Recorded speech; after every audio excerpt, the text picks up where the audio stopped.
ఒక శక్తివంతమైన మాత. ఈరోజు మూలా నక్షత్రం. సరస్వతీదేవి రూపంలో భక్తులకు దర్శనమిస్తున్నారు.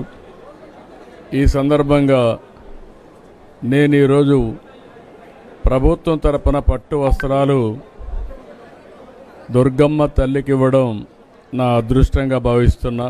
నేను ఎప్పుడు కోరుకుంటాను, రాష్ట్రం చల్లగా ఉండాలని, దుర్గమ్మ తల్లి మనల్ని అన్ని విధాలా ఆశీర్వదించాలని కోరుకుంటాను. పక్కనే చూస్తే కృష్ణమ్మ తల్లి ఈరోజు ఏ విధంగా పరవళ్ళు దొక్కుతూ సముద్రంలోకి వెళుతూ ఉంది.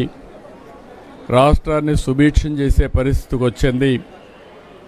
ఈ సంవత్సరం దగ్గర 93-94% రిజర్వాయర్లు అన్నీ కూడా నిండు కుండల బ్రహ్మాండంగా ఉన్నాయి.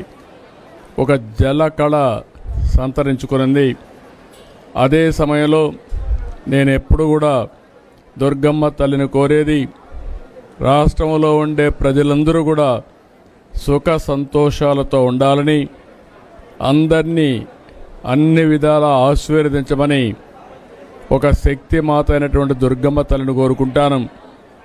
ఈరోజు ఈ యొక్క పవిత్రమైన దినాన నేను కోరుకున్నది ఒకటే, ఈ రాష్ట్రంలో ఉండే ప్రజలందరూ కూడా ఆనందంగా ఉండాలి, ఆరోగ్యంగా ఉండాలి, వాళ్ళ సంపద కూడా పెరగాలి.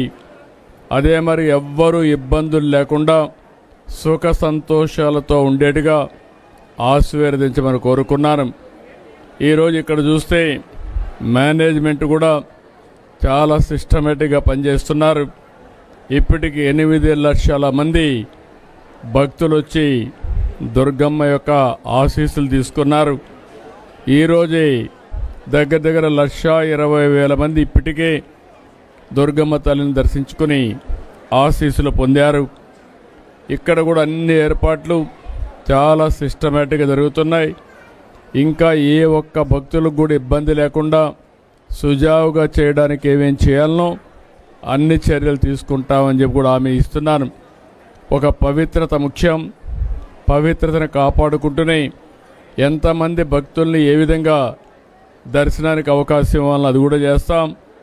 ప్రసాదాలు కూడా ఒకప్పుడు చాలా వరకు ఇబ్బందులుంటే ఎక్కడా ఇబ్బందులు లేకుండా అన్ని విధాల పవిత్రమైన భావంతో ప్రసాదాలు కూడా తయారు చేయడం, భక్తులకి ఎలాంటి ఇబ్బందులు లేకుండా అన్ని వసతులు కల్పిస్తున్నాం. అందుకే విఐపి దర్శనాలు కూడా రెగ్యులేట్ చేశాం. ఒక పద్ధతి ప్రకారం ఎప్పుడంటే అప్పుడు రాకుండా విఐపి దర్శనాలు కూడా రెగ్యులేట్ చేసి ఎక్కడికక్కడ ఎక్కువ సమయం సాధారణ భక్తులకు కేటాయించే పరిస్థితికి వచ్చాం. ఇదంతా కూడా దుర్గమ్మ నడిపించే ఆశీస్సులు. వారి ఆశీస్సులతో మళ్ళీ ఒకసారి కోరుకుంటున్నా, ఈ రాష్ట్రం అన్ని విధాల సుఖ సంతోషాలతో అష్ట ఐశ్వర్యాలతో ముందుకు తీసుకుపోయే విధంగా ఆశీర్వదించమంటున్నా. ఇటీవల కాలంలో మీరు చూస్తే సూపర్ 6 కార్యక్రమాలు తీసుకున్నాం. దీనివల్ల పేదవాళ్ళందరికీ కూడా అనేక కార్యక్రమాల ద్వారా లబ్ధి పొందే పరిస్థితి వచ్చింది. అదే మరి నిన్న మొన్న ఒక పక్కన చూస్తే సూపర్ జిఎస్టీ ప్రతి ఒక్కరికి సూపర్ సేవింగ్స్ వచ్చే అవకాశం వచ్చింది. అంటే కొనుగోలు శక్తి పెరిగింది. పేదవాళ్ళందరూ కూడా ఇంత మునుపు కట్టే పన్నుల నుంచి ఎక్కువ రాయితీలు వస్తున్నాయి. దీనిపైన ఆదాయం పెంచుకుని ఏది కావాలంటే కొనుక్కునే అవకాశం కూడా వచ్చింది. అటు కేంద్రం ఇటు రాష్ట్రం 2 ప్రభుత్వాలు కూడా పేద మధ్యతరగతి కుటుంబాలను ఆదుకునే ప్రభుత్వాలు. ఈ 2 ప్రభుత్వాలని దుర్గమ్మ తల్లి చల్లగా ఆశీర్వదించమని, మాకు ఇంకా శక్తినిచ్చి ఈ రాష్ట్రాన్ని దేశాన్ని ముందుకు తీసుకుపోవడంలో అన్ని విధాలా సహకరించమని, ఆశీస్సులిమ్మని అమ్మవారిని ప్రార్థిస్తున్నా. ఈ సంవత్సరం మీరు చూస్తే 14-15లోనే కొన్ని పనులన్నీ కూడా ఘాట్ రోడ్ అభివృద్ధి చేశాం. అదే మరి దాతల కోసం ఒక 9 కోట్లతో డార్మెంటరీ కాంప్లెక్స్ నిర్మాణం చేశాం.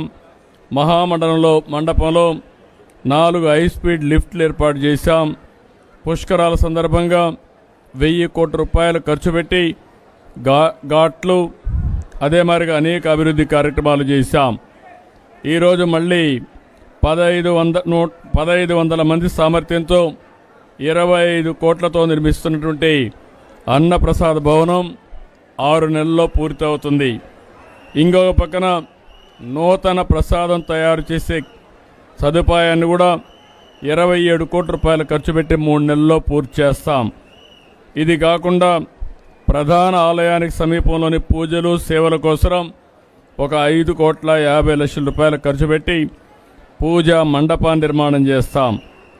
దాతల సహకారంతో యాగశాల ఏర్పాటు చేయడం, ప్రవేశ ద్వారం నుండి మహామండపం వరకు 14 కోట్ల రూపాయలతో చేపట్టినటువంటి ఎలివేటెడ్ క్యూ కాంప్లెక్స్ కూడా 5 నెలల్లో పూర్తవుతుంది. మొన్నే కొత్తగా ట్రస్ట్ బోర్డు కూడా వేసాం. మళ్ళీ మనందరం కూడా తొందరలో 2027లో గోదావరి పుష్కరాలు వస్తున్నాయి. 2028 కృష్ణమ్మ పుష్కరాలు వస్తున్నాయి.